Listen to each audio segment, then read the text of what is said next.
சரி எப்பா விஷ்ணு பேசுகிறேன்ப்பா.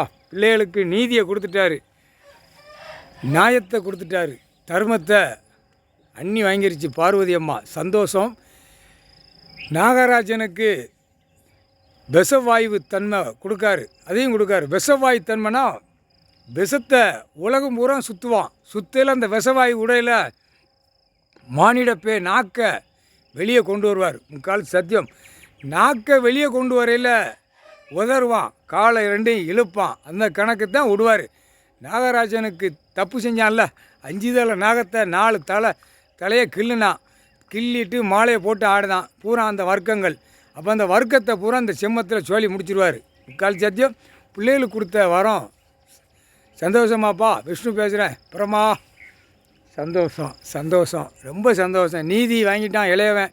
இனிமேல் நீதிமன்றம் பயங்கரமான சிக்கல் வரும், பயங்கரமான அடி வரும். இது இராணுவம் தான் உள்ளே வந்தால்தான் இந்த கணக்கை முடிக்க முடியும். அந்த இராணுவத்தை உள்ளே கொண்டு வரக்கூடியது கடவுள் ஒன்று தான் முடியும். அவர் கூடிய சீக்கிரம் கொண்டு வருவார்.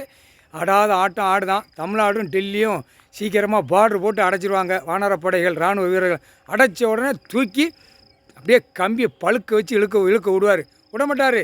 ஆடிக்கிட்டாலே தான் அம்புட்டு பேரும் அரசியல்வாதி. எப்பா அசுர இடத்துல இறங்கிட்டார். அப்படியே குடலையும் ஈரக்குலையும் குத்தி வெளியே எழுப்பார். முக்கால் சத்தியம்.